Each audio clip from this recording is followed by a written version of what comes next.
חבורה של בני נוער שמתכנסים מוצאי שבת. הנושא המרכזי שלהם זה לימוד תורה. מוצאי שבת זה דבר נדיר, וישר כוח גדול על היוזמה הזאת ועל זה שאתם ככה מתכנסים מוצאי שבת במקום לעשות דברים אחרים שאני יודע שכנראה בני נוער עושים במוצאי שבת, ואתם במקום זה כאן עומדים, אז ישר כוח גדול. טוב, אני רוצה... אני אפתח בשאלה.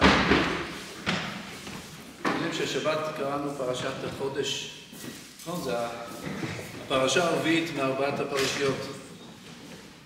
שקלים, זכור, פרה, פרשת החודש. ופרשת החודש, מה היה התוכן המרכזי שלה?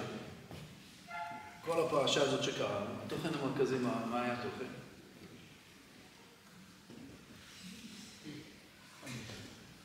פסח.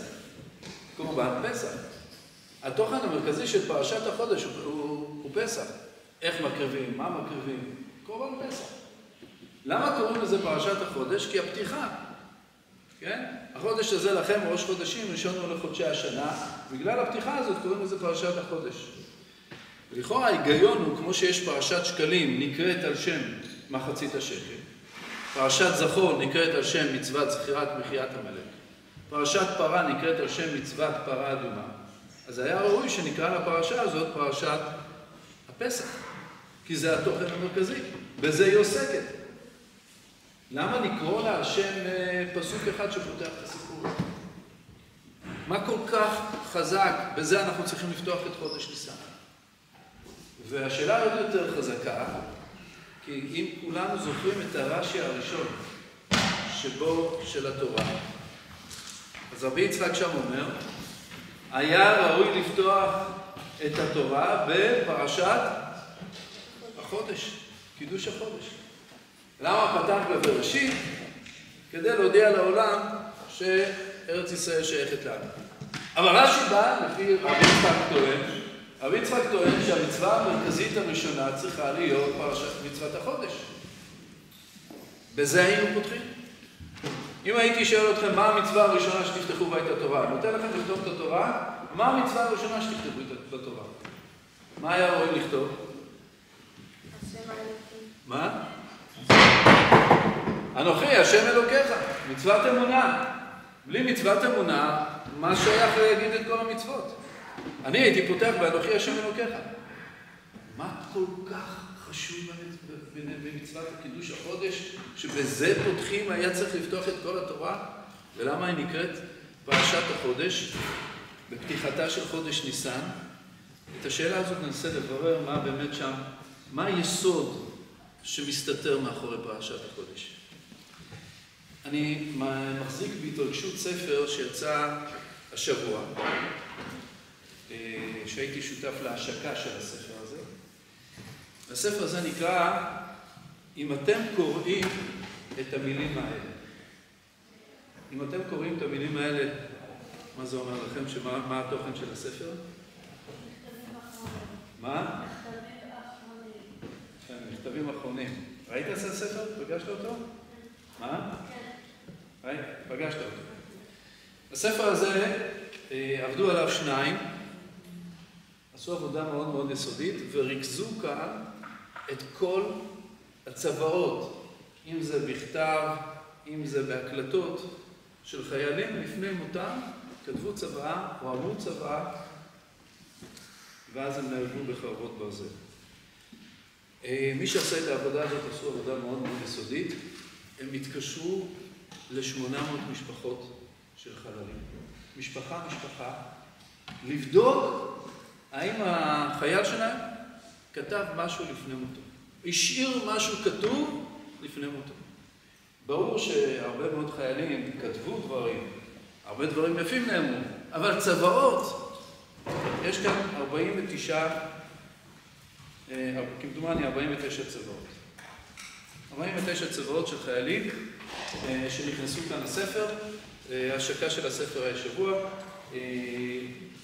גם הצוואה של הבן שלי נמצאת כאן בספר, גם של דניאל קסטיאל גם נמצא כאן בספר.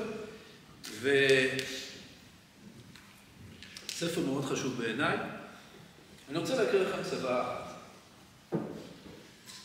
צוואה די קצרה.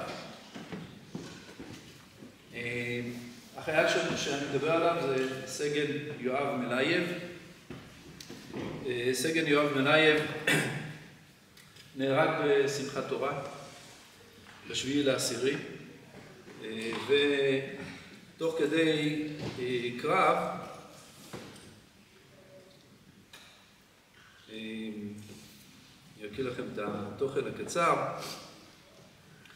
הוא היה במוצב יפתח, מוצב יפתח שהוא היה סמוך לזיקים, אני מניח שיצא לכם לשמוע על זיקים, במוצב יפתח מחבלים פושטים על המוצב, ויואב עם יתר החיילים הם יוצאים להילחם, ולאחר כשעה של לחימה עיקשת יואב נפצע אנושות.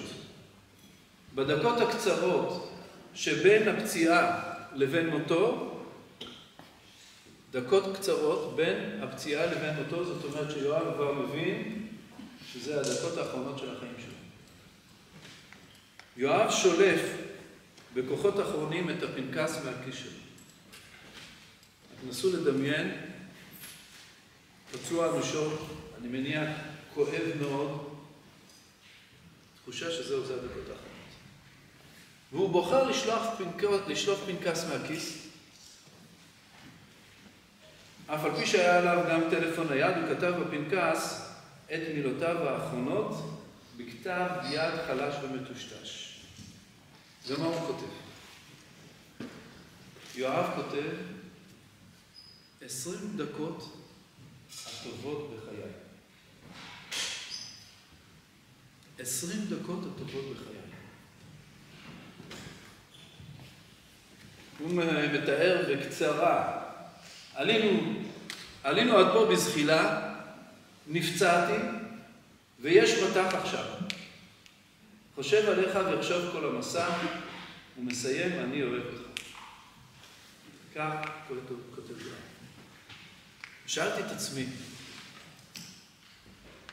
כשאדם פצוע אנושות, יודע שזה הדקות האחרונות של החיים, מתארים לנו ככה את החיים, חוזרים לנגד עינינו, מה אני מפסיד? זה מה שיש לחייל לכתוב, 20 דקות הטובות בחיי. איזה טובות? אתה פצוע אנושות, אתה נפרד מהמשפחה, למה אתה קורא לזה 20 דקות טובות? מה הופך את ה-20 דקות האלה לטובות? אנחנו נפגוש 2-3 במהלך השיחה, 2-3 מהצוואות שקשורות למהלך שאנחנו עסוקים. פתחתי בשאלה, מה כל כך חשוב במצוות קידוש החודש? למה מצוות קידוש החודש אמורה להיות המצווה שפותחת את כל העניין שלי בעולם? מה זה הופך את זה? למה זה ככה? ומה מצוות קידוש החודש אומרת לנו? מצוות קידוש החודש אומרת לנו שלמעשה, מהו הגורם של מצוות קידוש החודש? איזה גורם בעולם יש לנו? במה אני עכשיו עסוק? מה זה קידוש החודש? במה אני עסוק? במה שנקרא זמן. זמן, נכון? יש דבר כזה שנקרא מושג זמן. הזמן בחיים שלי, מכירים את המושג הזה אגב? אחד המרכיבים שבעולם זה זמן.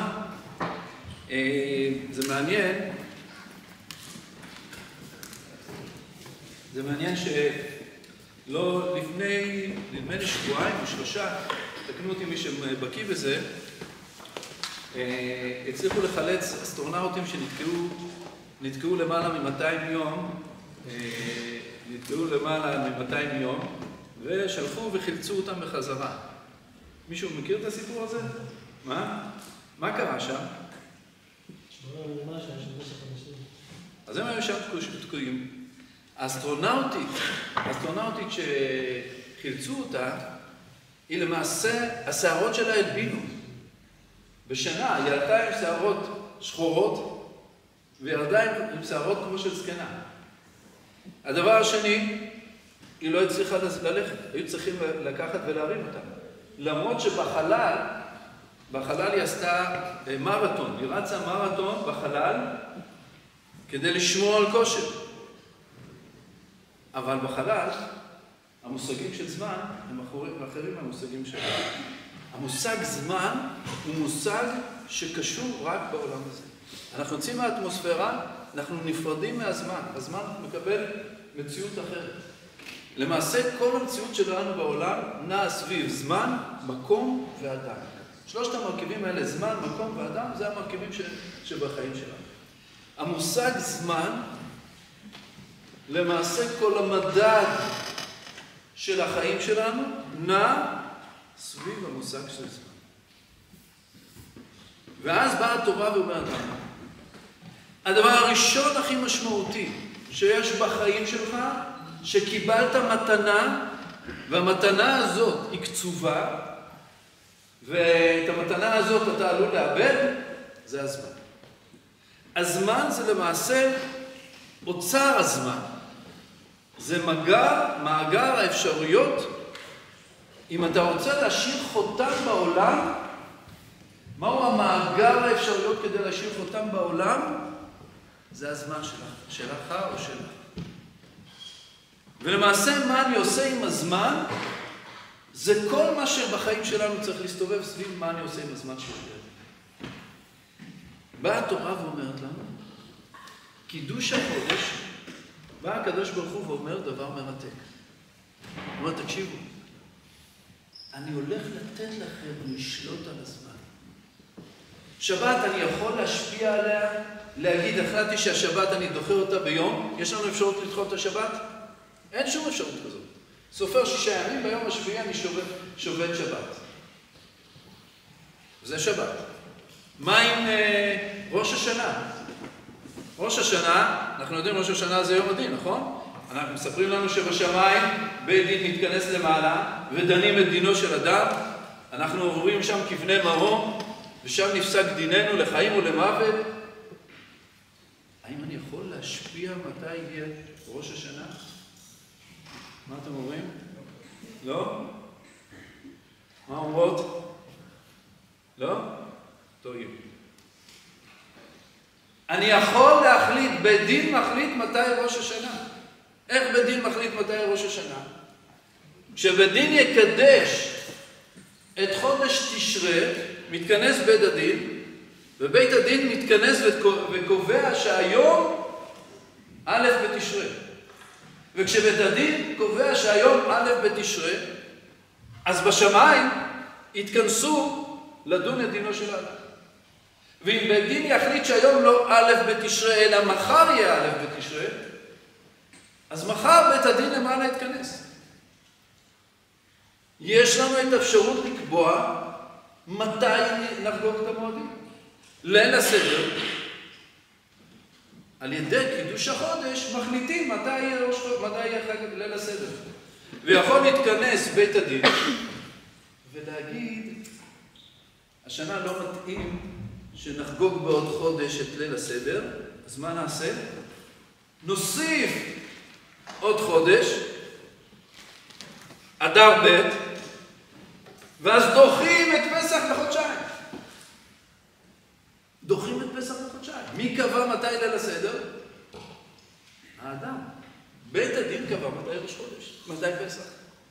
איך הוא קבע? כי הקדוש ברוך הוא נתן לנו את האפשרות לקבוע זמן. ולכן, השבת, איך חתמתם את התפילה השבת? מקדש השבת. מי מקדש את השבת? הקדוש ברוך הוא. בליל הסדר, בפסח, או בשבועות, או בסוכות, איך נחתום את הברכה? מקדש ישראל.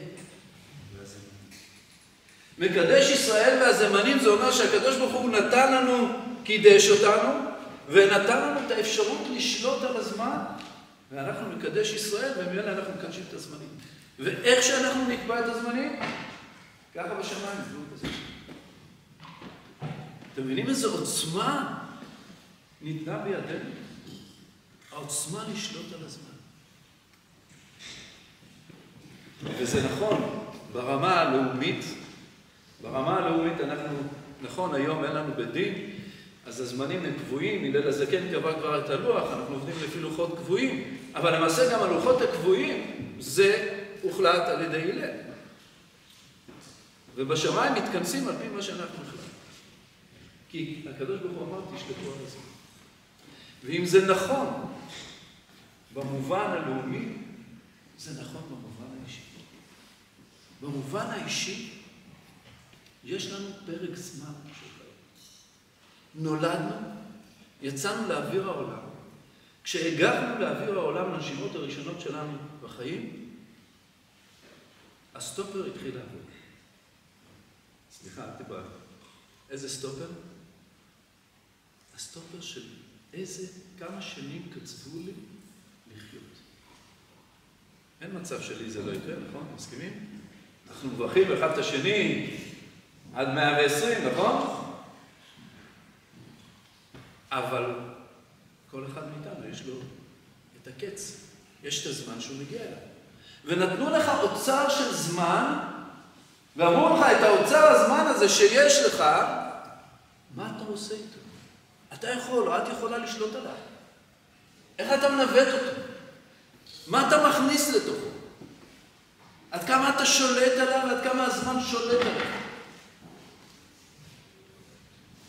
זו שאלת הזמן. מספרים על רבי מלובביץ'. רבי מלובביץ', לפני שהוא היה רבי, היה צנוע, והיה צריך להגיד, כשאבא שלו נפטר, אבא שלו נפטר ברוסיה. והוא היה צריך להגיד עליו שנה קדיש, ובצניעות שלו הוא לא רצה להיכנס לבית מקדש הגדול של חב"ד, והוא התפלל בישיבה של הצעירים. הוא התפלל בישיבה של הצעירים שם ואמר קדיש. ואתם יודעים, כדרכם של צעירים, בטח חב"דניקים, אז אם יש שעון, זה שעון פלוס 5 דקות, שעון פלוס 10 דקות.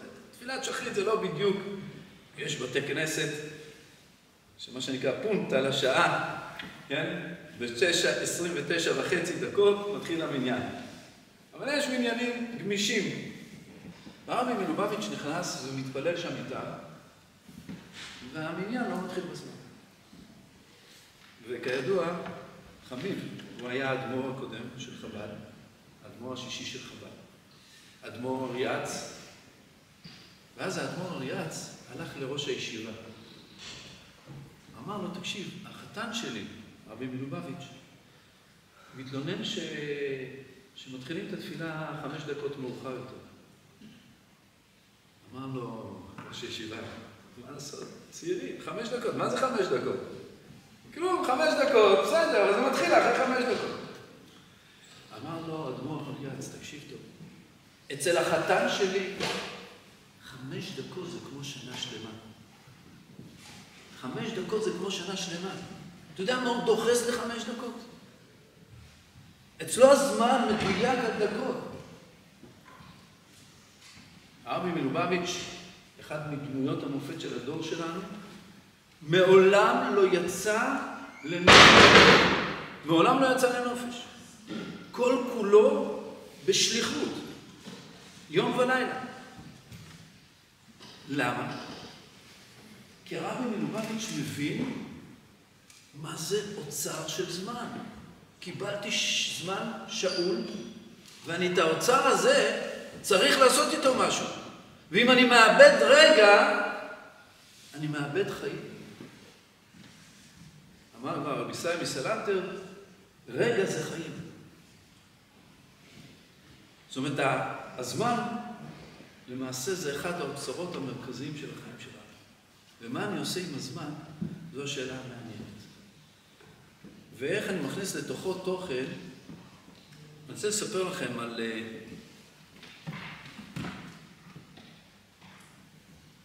כמה זמן יש לנו כשאני... מי כאן אחראי?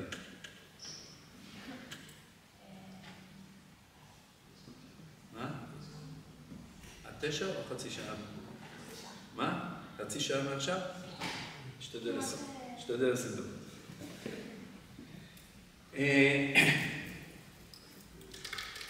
אחד האנשים שבטח כה עשו חכמינו קראתם? מי לא קרא כה עשו חכמינו? הסיפורים על רבי טרפון, יש מישהו שלא זוכר? מה המצווה המרכזית של רבי טרפון הייתה? זוכרים? יפה, כיבוד אב ואם. רבי טרפון, המצווה המרכזית שלו, אחת המרכזיות, זה היה כיבוד אב ואם. והגמרא מספרת על רבי טרפון שהוא, פעם אחת אימא שלו, בשבת, הסנדל נקרא לה, והיא הייתה יחפה. עכשיו, טלטול זה בעיה, מוצא. הולך רבי טרפון, שם את כפות ידיו תחת רגליו של אמו, וככה הוא הולך איתה כל הדרך עד הבית. ויום אחד הוא חולה רבי טרפון, ונטל לו. ונכנסת אמו של רבי טרפון לחכמים, ואומרת, תתפללו על הבן שלי. יש לו, תראו איזה כיבוד אב ואם יש לו. היא מספרת להם את הסיפור הזה. אמרו, זה לא חוכמה. היא לא הבינה, מי עושה דבר כזה? הם רצו להגיד לה שאם תגידי עכשיו שבאמת הוא שלם במצוות כיבוד אב ואם, אז זה כנראה שהוא סיים את תפקידו בעולם. אבל אם הוא לא שלם, וזה מה שאנחנו אומרים, שהוא עדיין לא השלים את תפקידו, אז יש לו מה לעשות בעולם. ככה הגמרא מספרת על רבי טרפון, וככה אנחנו מכירים את הסיפורים. אני רוצה לספר לכם הסיפור שהוא לא ידוע. אגב, כמה חי רבי טרפון? 108 שנים. בסדר, נכון? לא 120, 108 שנים. לא יודע. הגמרא מספרת, זה מופיע גם במדרש. קודם אנחנו מכירים את המשניות, שתי משניות שרבי טרפון אומר במסכת אבות. רבי טרפון אומר, היום קצר, והמלאכה מרובה, והפועלים עצלים, והשכר הרבה, ובעל הבית דוחק. נכון? משנה אחר כך, הוא היה אומר, לא עליך המלאכה לגמור, ולא אתה בן חורים להיבטל ממנה. על איזה רקע אומר רבי טרפון את כל שתי המשניות האלה? הגמרא מביאה מחלוקת מעניינת. הגמרא מביאה מחלוקת מה יותר חשוב, תלמוד או מעשה. יש לי אפשרות עכשיו לשבת ללמוד, ובדיוק עכשיו נוקש חבר ואומר, אנחנו עכשיו הולכים לאסוף כסף, קמחא דפסחא, עכשיו יש עניים, יש משפחות זקוקות, אנחנו עכשיו הולכים לאסוף. מה עדיף? שאני עכשיו אשב ללמוד, או אני אצא לאסוף קמחא דפסחא? זו המחלוקת בבית המדרש. מחלוקת מהקצה אל הקצה. ורבי טרפון טוען מעשה גדול. תקום ותלך לאסוף קמחא דפסחא. מעשה גדול. חולקים עליו, וקיבא אומר תלמוד גדול. והמחלוקת הזאת של תלמוד גדול או מעשה גדול, מה הרקע שלו? הגמרא מספרת שרבי טרפון היה עשיר גדול. ונגיד את זה בלשון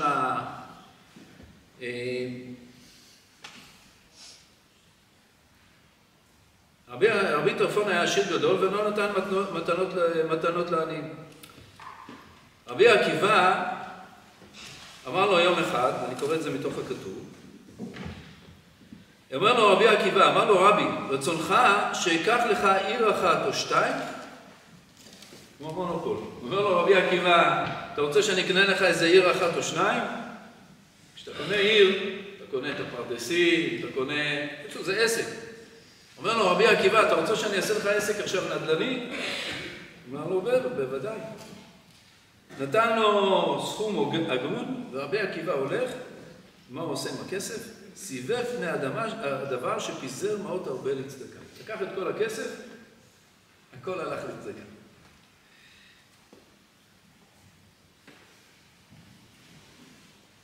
לימים מצאו רבי טרפון. אומר לו, איפה כל הנדל"ן שקנית לו? קניתי לי, נתתי לך 400 זהובים, איפה כל הנדל"ן?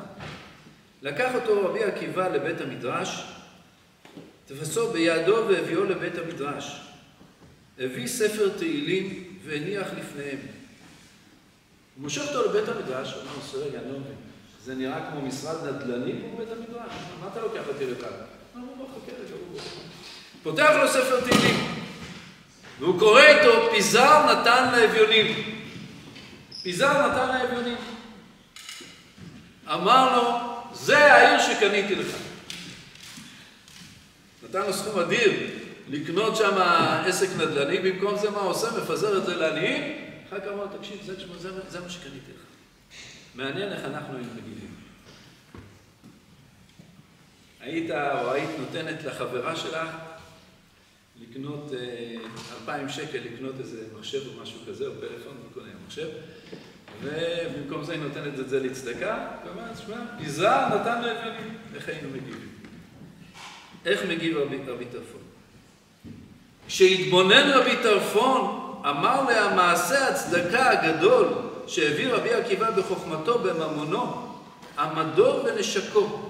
אמר לו, רבי ואלופי, רבי בחוכמה ואלופי בדרך ארץ, והוסיף לו ממון לבזבז. מה קורה כאן? רבי טרפון, איש עסקים. מה עומד באיש עסקים? מה מטרת החיים שלו? מה המטרה שלו בחיים של איש עסקים? כמה עסקים יותר אני עושה? מה קורה בחשבון הבנק שלי? אם חשבון הבנק שלי עכשיו נמצא ב2 מיליון, אני רוצה עכשיו 20 מיליון. ואם הוא נמצא ב20 מיליון, אני רוצה מיליארד. זאת אומרת, איש עסקים שמדברים איתו, זה לא יודע אם זה בסרטים, פעם היו סרטים צוירים, אז בעיניים, ככה, מה הוא רואה בעיניים? דולרים. זה מה שהוא רואה. זאת אומרת, דבר איתי בדולרים.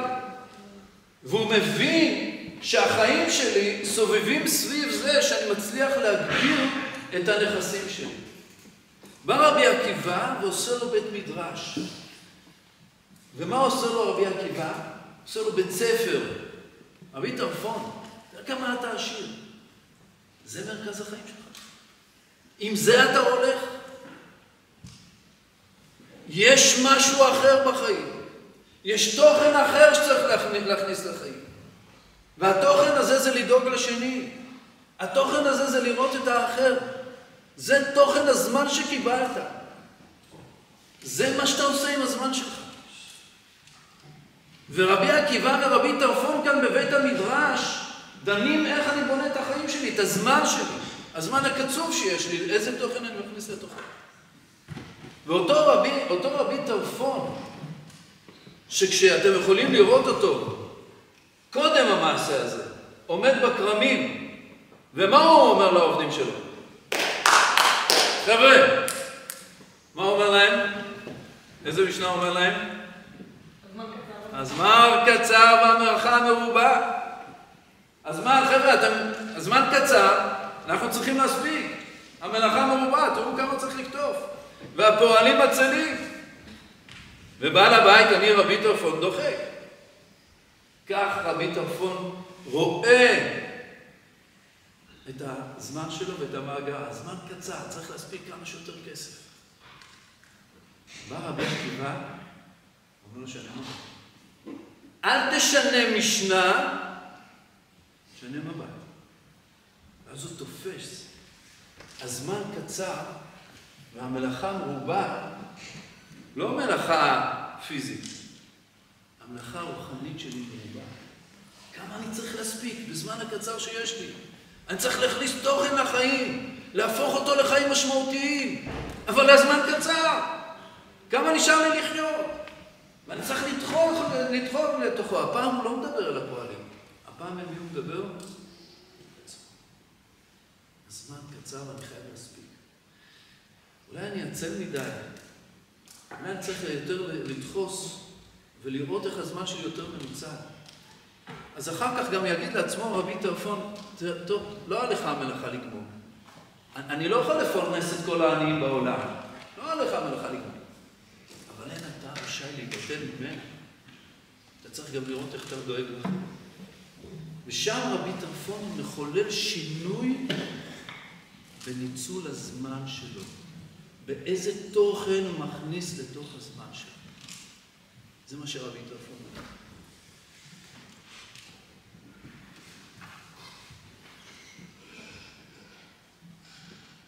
זה מדהים לראות את הביטויים האלה, צבאות של חבר'ה בני 20, 21, 24, מי כותב צבא, אני בכלל חושב, אני עדיין לא כתבתי שום צבא.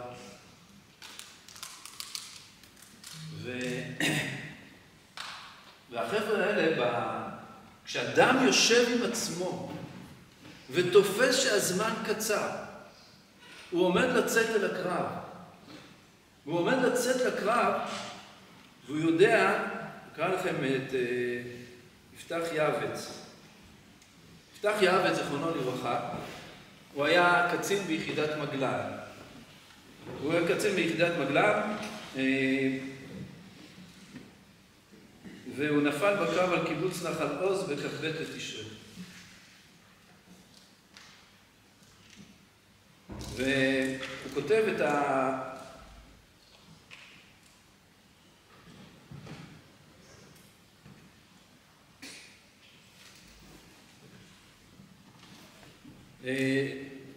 הוא כותב לחבר שלו, הוא כותב את המכתב הזה 3 חודשים לפני. זאת אומרת, בשני לשביעי הוא כותב את המכתב הזה, והוא אמור להיכנס לג'נין, ושם הוא כותב לחבר שלו את המכתב הזה. הוא אמר לו, אם אני לא חוזר, קח את המכתב הזה לאור שלי. והחבר שומר את הזה ומביא את זה אחר כך לאור. והוא כותב שם, הרבה מחשבות מתרוצצות בראש על למה אנחנו, למה עכשיו, למה שם. הוא מתאר שם את הכניסה לקרב, מתח באוויר, בדיחות שחורות, מי יחזור ומי לא.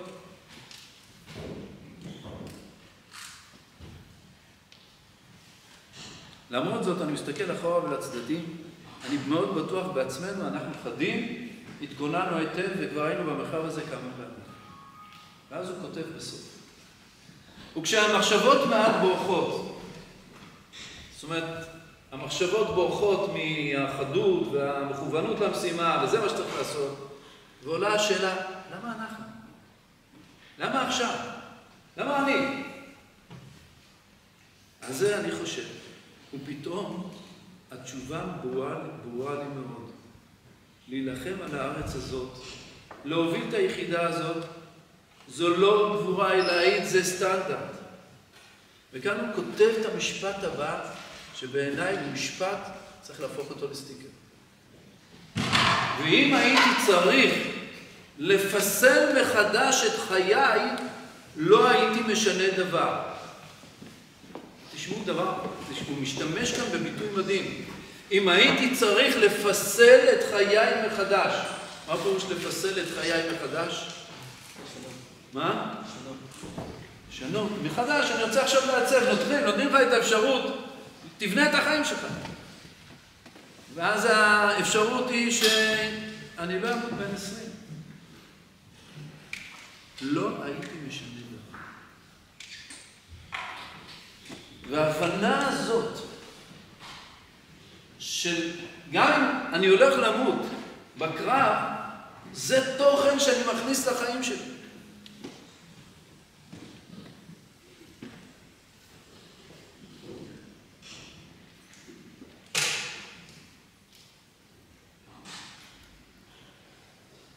הוא כותב, לוחם אחר,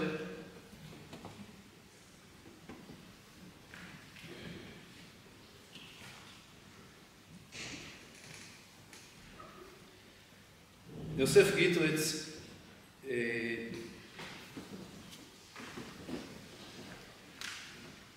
שריונר, והוא גם כתב את המכתב ב-22/11. הוא כתב את זה הוא כתב את זה ככה, נתן חצי סיסמה, הוא היה איש מחשבים, אז הוא חילק את הסיסמה חצי לאחותו וחצי לחבר שלו, ואמר, אם אני לא חוזר, שישלחו את שני החצאים לאמא שלי, היא כבר תחבר את זה, אז היא תוכל לפתוח את הקובץ, ואז היא תראה את מה שכתוב. והוא כותב שם.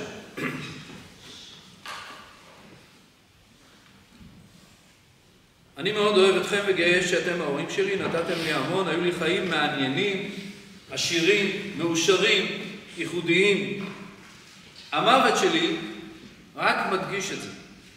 ואז הוא כותב, אני לגמרי מבסוט שחייתי 25 שנה מיוחדות, במקום לחיות 80 שנה רגילות כמו כולם. אתם שומעים את הביטוי? אני לגמרי מבסוט שחייתי 25 שנה מיוחדות, במקום לחיות 80 שנה רגילות כמו כולם. אתם שמים לב כאן? מה הוא אומר? אותו יוסף אומר, השאלה מה תוכן החיים שלי, לא כמות החיים שלי. כמות החיים נמדדת ביחס לתוכן שהכנסתי לחיים. ואם חייתי הרבה שנים וחייתי כמו כולם עבודה, אז חייתי חיים רגילים.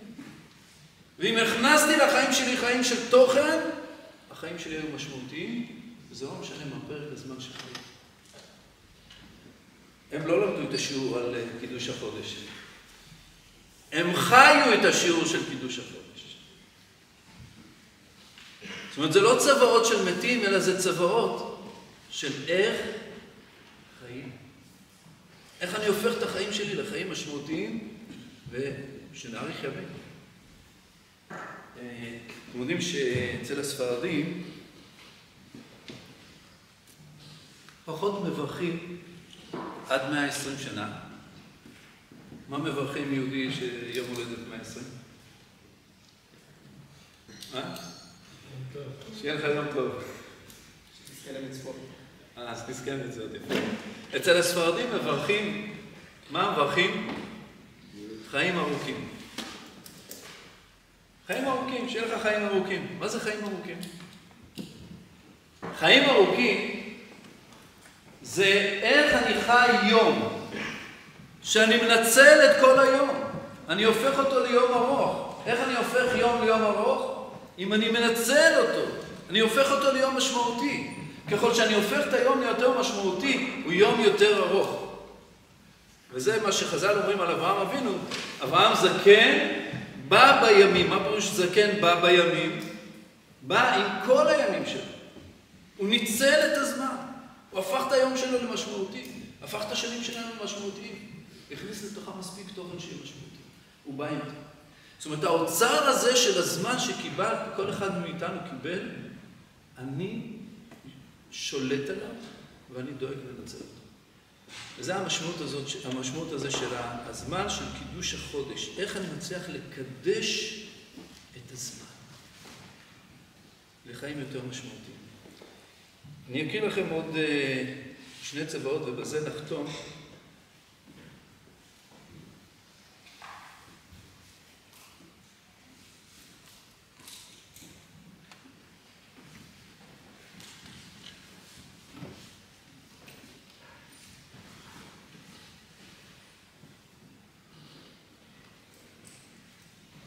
נסתפק באחרונה.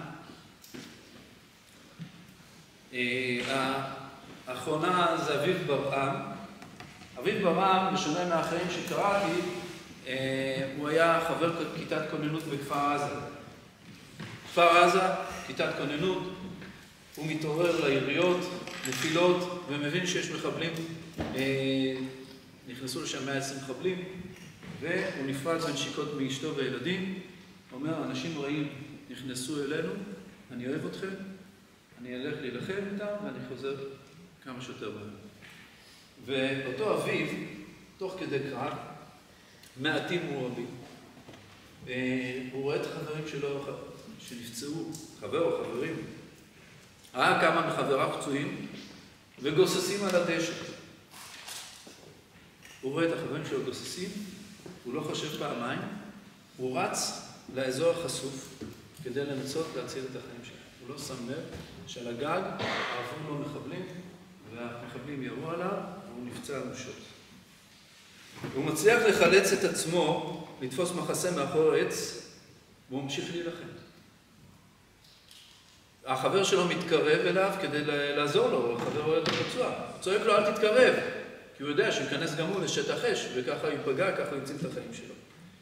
בשארית כוחותיו, אביו שלף את הטלפון, וכתב בקבוצת הוואטסאפ המשפחתית 4 מילים אחרונות, לפני שהוא משיב את משמעותו.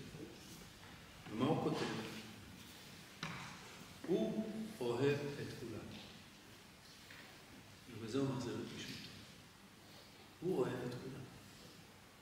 מה מוזר כאן? איך היה צריך להיות כתוב? לכאורה. היינו מייעצים לו, נכון? היינו מייעצים לו. אני אוהב את כולם. מה זה הוא אוהב את כולם? אשתו כותבת, הוא כתב על עצמו בגוף שלישי, מסבירה אשתו חלי, כאילו הוא כבר לא בתוך הגוף. לא לגמרי פה. הוא היה איש של אנשים של אהבה עצומה לכל אדם באשר הוא. והארבע המילים האחרונות שלו הם תמצית האדם שהיה. זאת אומרת, הוא כבר למעלה, הוא כבר לא בגוף שלו, אבל הוא מדבר על הגוף הזה למטה, אהב את כולם. זה תמצית חיי. ההבנה הזאת היא של כשאדם נמצא ברגע שבו הוא יודע שהזמן שלו שאול, הוא חושב איך אני הופך אותו, את החיים שלי דרכי יותר. ואז השאלות השגרתיות, האנושיות שממלאות לנו את החיים, הן שאלות אחרות לחלוטין.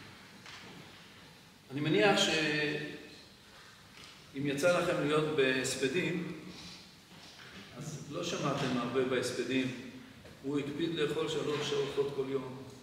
הוא ישן טוב. נכון? בעיקר בהספדים לאן זה הולך? להראות עד כמה הנפטר היה אדם ערכי. עד כמה הוא עושה תוכן חיובי בחיים. וההבנה הזאת של אוצר הזמן שניתן לכל אחד ואחת מאיתנו, עד כמה הוא יקר, עד כמה הוא החיים שלנו, מצוות קידוש החודש באה לתודה.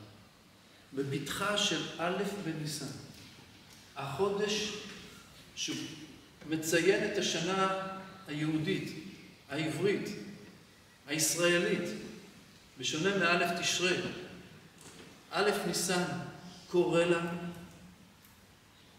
תבחן את תוצר הזמן שלך, תהפוך אותו לחיים משמעותיים, תאריך ימים. מה פירוש תאריך ימים? תשתדל להפוך כל יום ארוך יותר. איך תהפוך אותו ארוך יותר? שתצוק לתוכו תוכן פשוט. שנזכה לזה. אבל לשאול פה,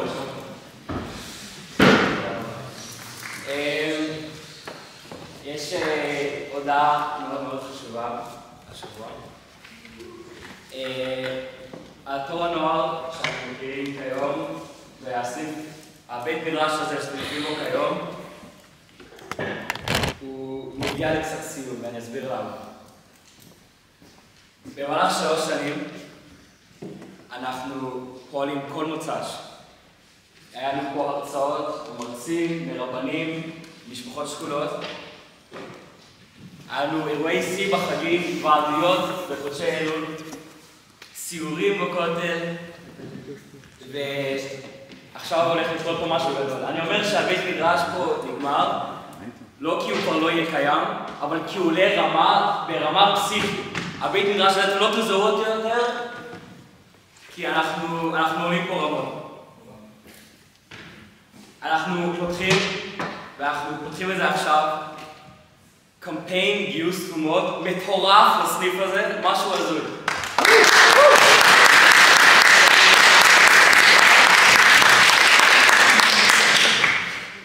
הולך להיות פה קמפיין, משהו הזוי, להעלות את הבית מדרש למקום שהוא לא ראה כבר 3 שנים.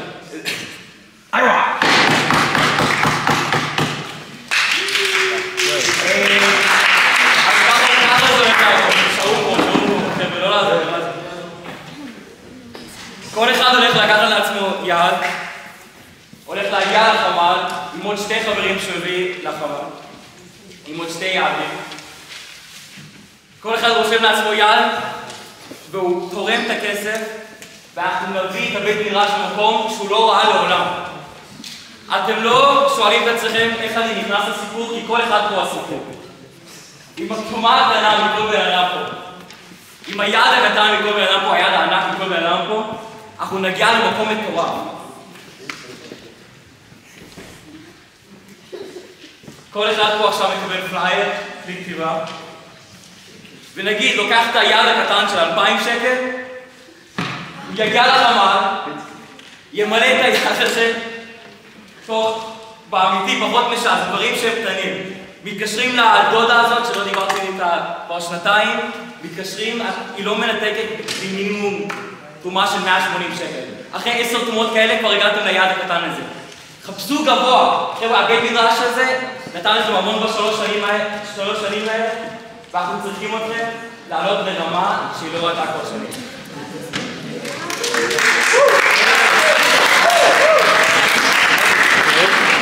לפני שאתם מעלים הלאה שבוע טוב, אני נועם לרגן, אני רכז מחוז ירושלים בתור הנוער, אם נתן לנו... קודם כל, פעם ראשונה שאני פה בשיעור הזה, מטורף לראות אתכם, מטורף לראות את הכבוד ואת האווירה, אתם מטורפים. כמו שמעת, כמו שאין יותר מדי מה להוסיף, אבל אנחנו גם לא נלאה אתכם יותר מדי, כי אנחנו רוצים להגיע בעיקר לפרקטיקה. יוצאים פה, חבר'ה, תהיו איתי דקה, אני אשחרר אתכם. יוצאים פה למהלך באמת מטורף. כמו שאמר שמבחינה מסוימת, הבית מדרש נגמר, זה באמת נכון, באמת סניף. אני רכז בתור הנוער, הייתי רכז בבת המנים לפני כ7 שנים. עשינו גם קמפיין, עשינו כבר 2 קמפיינים מאז בתנועה. סניף שעושה קמפיין.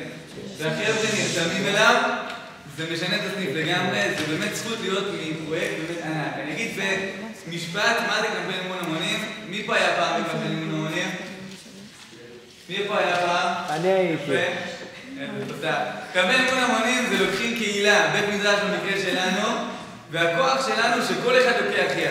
כל אחד לוקח יד. כי אם אני עכשיו מתקשר לא יודע, אני עכשיו מתקשר יש לך לכל אחד פה הרבה מפתחות שלי אין. איך קוראים לסבתא שלך נגיד? נינה?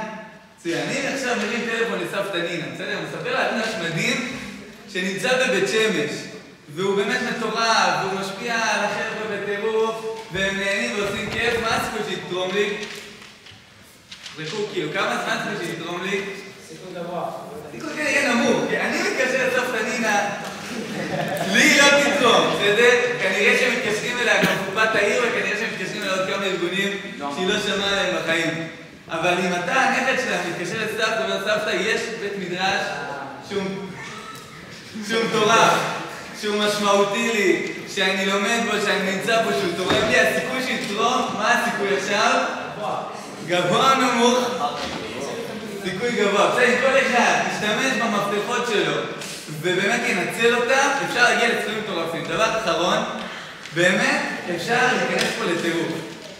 בקמפיין הקודם שעשינו התנועה, גיסתי האחות של אשתי התרימה כסף במדינה של הוועדה הארגנית. עכשיו, בבית הוועדה הארגנית, גם פה, מה שעוד רגע יגיד לכם או אחרי זה, עשו מבצע, מי שמתאים מעל 10,000 שקל, נכנס להגרלה על הלוטו, זה היה איירפוד, זה היה מלודי, איזשהו משהו כזה, בסדר? כמו שיגיד לכם מה שמה, אתה נותן לנו גם משהו? יהיה פרטים בקרוב. יהיה פרטים בקרוב, בסדר? ילדה בכיתה ז' אקראית, השיגה 12,000 שקל. כי היא אמרה, אני רוצה להיכנס להגרלה הזאת, היא התקשרה לשכנים של ההורים שלי, אנשים שבחיים של ההורים של אשתי, אנשים שבחיים לא דיברה, כל הבית כנסת של ההורים שלה היא עברה. שכנים, דודים, דודות, סבא וסבתא, הגיעה ל-12,000 שקל, אין לה, ההורים של אשתי לצערי לא עשירים במיוחד, כאילו הם אנשים רגילים לחלוטין, לא סבא וסבתא עשירים, ובגלל סבא וסבתא, סליחה, אין סבא וסבתא עשירים, אבל בגלל שהיא הייתה ברבא והייתה בטירוף, היא הגיעה ל-12,000 שקל. תראה, אתם נכנסים פה לטירוף, יהיה תחרויות, יהיה משימות, קודם כל סתם המקום של כל אחד שהוא מביא את עצמו בתור לבית מדרש, ויאללה, לכו על זה.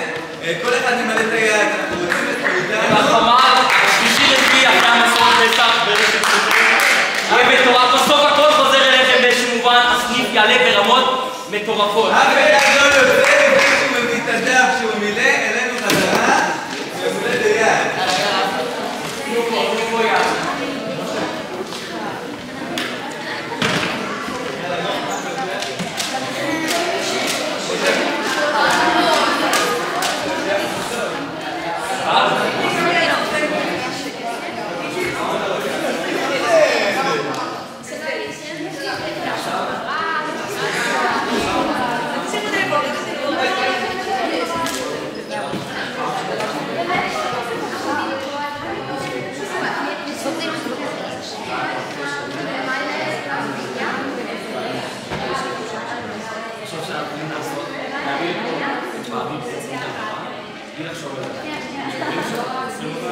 במקום זה אפשר לעשות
אז כמה אתה חושב כאלה?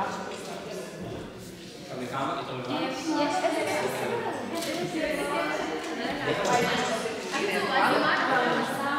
אם אתה חושב שאתה יכול יותר מזה?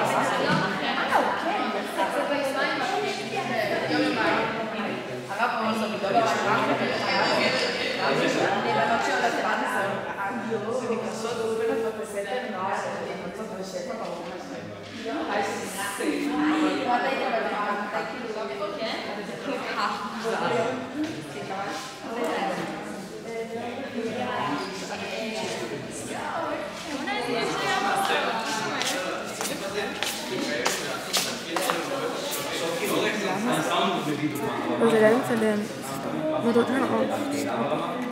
No, this is how you start. I have a new house. Yeah, right? I think so.